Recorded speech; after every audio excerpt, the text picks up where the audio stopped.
কি গো, তোমার কি হয়েছে? এরকম ল্যাংটো প্যাংটো হয়ে ঠ্যাং ঠ্যাং উপর দিয়ে তুলে শুয়ে আছো কেন? আর বলো না গো, মনে হয় আমার হার্ট অ্যাটাক হয়েছে। ঠিক আছে, তুমি শুয়ে থাকো, আমি ডাক্তার ডেকে নিয়ে আসি। বাবা বাবা, বল্টু কাকা না আমাদের আলমারির পাশে ল্যাংটো হয়ে দাঁড়িয়ে আছে। কোথায় বল্টু? আমি দেখি তো। এই বল্টু, বেরিয়ে আয়। লল। আচ্ছা বল্টু, তোর আক্কেলটা কি বলতো? আমার বউটা হার্ট অ্যাটাক হয়ে মারা যাচ্ছে, আর তুই ডাক্তার না দেখে ল্যাংটো হয়ে আমার ছেলেটাকে ভয় দেখাচ্ছিস। বলুন ম্যাডাম, আপনাকে কিভাবে সাহায্য করতে পারি?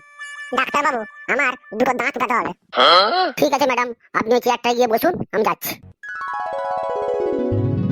ম্যাডাম, আপনি দাঁত তুলবেন তো শুয়ে পাগুলো উপর দিয়ে তুলে শাড়ি খুলে দিলেন কেন?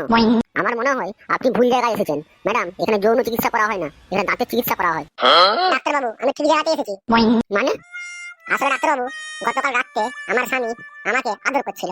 আদর করার সময় আমার স্বামী এতটাই এক্সাইটেড হয়ে গেছিল যে আমার ওই ভোদায় চুমু খাচ্ছিল। চুমু খেতে খেতে আমার স্বামীর দুখানা দাঁত ওই ভোদার মধ্যে ঢুকে গেছে। সেই দুটো দাঁতই আমি বের করতে এসেছি।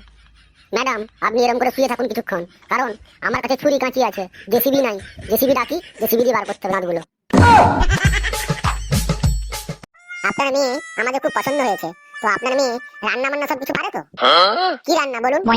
এই যেমন ধরুন শাক ফাক এইসব রান্না করতে পারে তো? আমার মেয়ে শাক করতে খুব ভালো পারে, কিন্তু শাক রান্নাটা শেখেনি। তো আপনারা নিয়ে গিয়ে শিখিয়ে নেবেন। লল। দাদা, চুপচাপ বাড়ি চ। যদি এই মেয়েকে বিয়ে করিস তাহলে তোর পেটে কিছু জুটবে না, সারাক্ষণ তোকে ফাঁকি করে যেতে হবে। আর না খেয়ে দিয়ে তুই যদি ফাঁক করতে থাকিস তাহলে তোকে দূরবীন দিয়েও পরে খুঁজে পাওয়া যাবে না।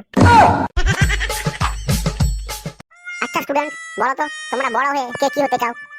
স্যার, আমি না বড় হয়ে পাইলট হতে চাই। বাহ, খুব সুন্দর বলতো, তোমার চিন্তাধারা খুব সুন্দর। হ্যালো, তুই কি হতে চাস? স্যার, আমিও না বড় হয়ে ডাক্তার হতে চাই। বাহ বাহ। পেচি, তুই কি হতে চাস বড় হয়ে?